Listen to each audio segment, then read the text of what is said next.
Bonjour à tous. Très souvent, on me pose énormément de questions sur l'entrepreneuriat.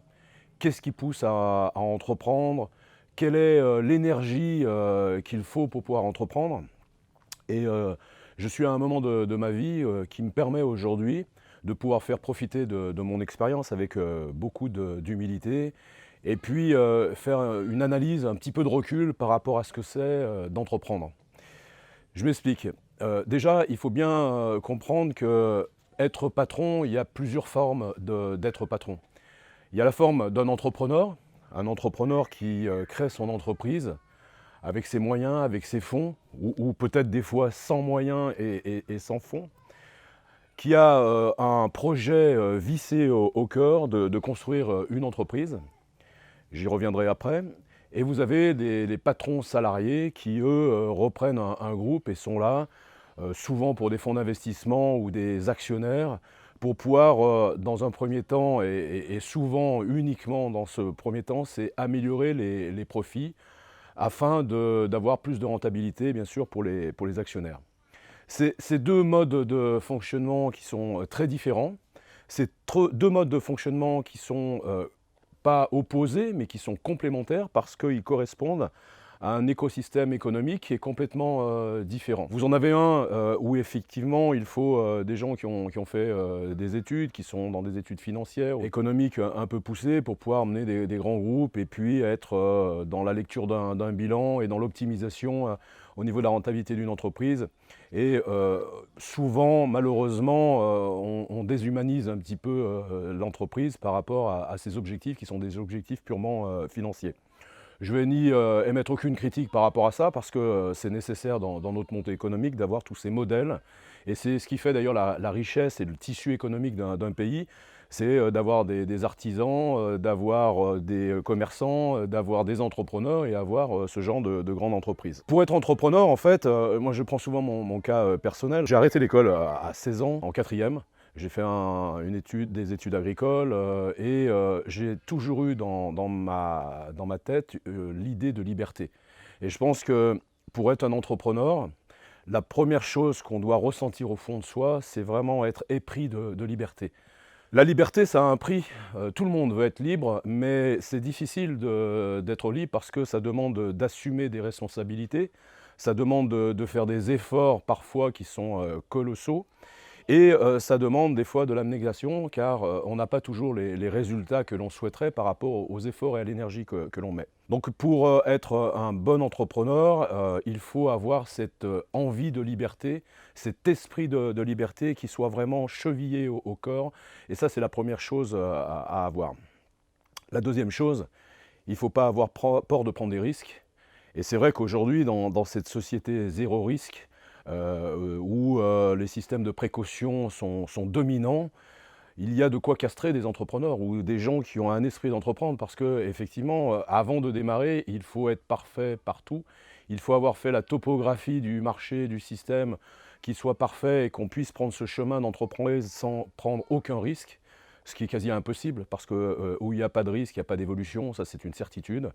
Et pour être entrepreneur, il faut avoir aussi la présence d'esprit de ne pas avoir peur, de ne pas avoir d'argent. Parce que c'est souvent aujourd'hui le dénominateur commun que je retrouve chez beaucoup de jeunes entrepreneurs ou de personnes même moins jeunes qui veulent entreprendre. Ils disent je ne peux pas entreprendre parce que je n'ai pas d'argent. Mais ça c'est un faux problème. La réalité, quand on a vraiment un projet qui est réfléchi, avec lequel on a une détermination, qui est une qualité aussi pour un entrepreneur, avoir de la détermination, on arrive toujours à trouver l'argent. L'argent est secondaire.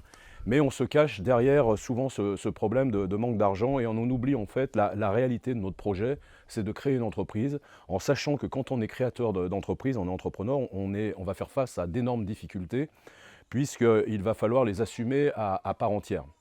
Donc ça, la détermination, savoir prendre des risques et une chose qui est extrêmement importante, il ne faut pas avoir peur de perdre. Voilà.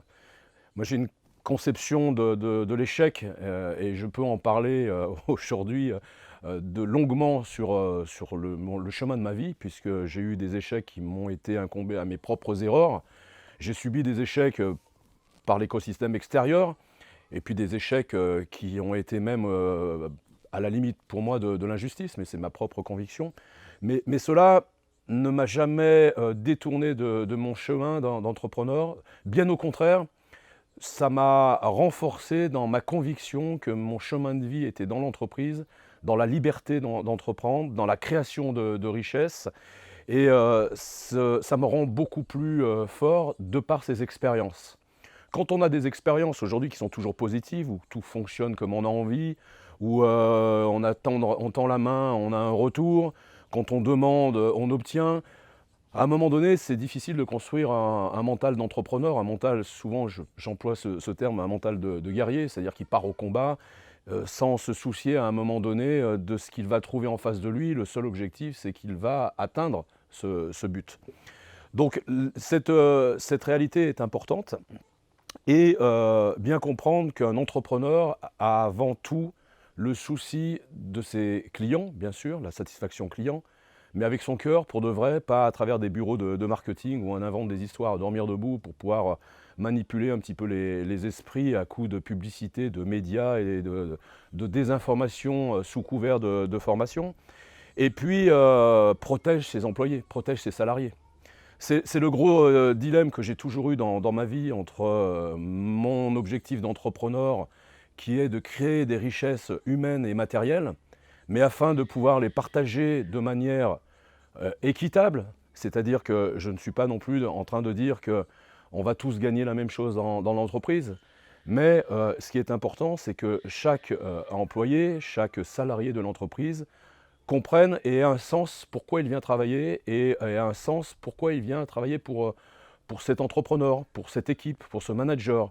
Et là, il faut mettre de l'émotion, il faut mettre de la reconnaissance, il faut mettre de l'écoute. Et ça, c'est des qualités qu'un entrepreneur doit avoir avant tout, avant de penser à lui-même. On a toujours l'impression, quand on réussit une entreprise, comme j'ai réussi dans ma vie, que c'était une réussite individuelle, personnelle, égocentrique. Mais c'est complètement faux. Les gens voient ça de l'extérieur parce qu'ils voient une réussite, ils voient une entreprise qui explose, qui gagne de l'argent, qui s'exporte dans tous les pays. Mais cette entreprise, sans ses employés, sans ses salariés, sans ses clients, elle ne serait rien. Ça ne peut jamais être la réussite d'un homme. Un homme est une petite étincelle au départ, mais qui doit animer derrière un grand brasier pour pouvoir justement développer cette entreprise. Donc l'humain est au centre de l'entreprise. Contrairement dans des gros groupes où on va regarder le bas de bilan, on va se dire voilà, il faut qu'on économise 100 000 euros et qu'on va virer 5 personnes parce qu'on va améliorer la rentabilité de l'entreprise et comme ça va permettre d'avoir beaucoup plus d'argent pour les actionnaires. Dans une entreprise, généralement, quand on est entrepreneur, on est soit seul ou soit avec quelques associés, mais on a un but de création de richesses. Et c'est ça qui est important, créer des richesses et créer des emplois. J'ai souvent été stigmatisé, ou on m'a souvent reproché d'avoir de trop embauché, de trop dépensé, de trop investir donc par rapport à ça. Mais parce que ma motivation première, c'est de construire, c'est de bâtir, c'est de construire une entreprise où quand je crée des emplois, j'étais fier parce que c'était mon but premier, c'était de créer des emplois dans mon pays et à l'international, puisque nous nous sommes développés à l'international. Mais j'ai jamais imaginé et pensé qu'un emploi de moins allait me faire gagner tant de plus.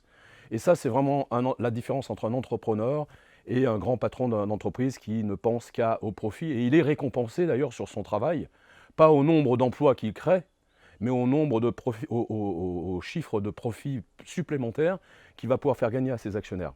Ce n'est pas une critique, c'est un constat pour bien faire la différence parce que souvent on me dit ouais les patrons, vous gagnez de l'argent, c'est facile pour vous, vous exploitez les autres, etc. Non, la plupart des entrepreneurs, ils ne sont pas dans ce système-là, ils ne sont pas dans cette pensée-là. Et j'avais vraiment envie aujourd'hui de vous expliquer humblement toujours la différence qu'il y a entre un entrepreneur qui va avec ses tripes, avec son cœur, et un manager de grand groupe. Et avec toutes ces histoires qu'on entend aujourd'hui, on voit bien les confusions qu'il y a dans l'esprit des gens. Pour continuer à entreprendre, il ne faut pas avoir peur vraiment de l'échec. J'insiste sur ce point. On peut se retrouver à terre, on peut se retrouver à genoux, mais on ne doit jamais oublier le chemin qu'on a amené. On n'est jamais seul. On prend des coups parce qu'on est responsable. Quand on est entrepreneur, on est responsable, on prend des coups, mais je ne suis pas responsable simplement de moi-même. Je suis responsable de centaines de familles qui travaillent au sein de l'entreprise. Ça, c'est une vraie responsabilité. Donc, quand on est entrepreneur, il faut être responsable. Il faut être curieux. Il faut être ouvert d'esprit, c'est-à-dire accepter la différence.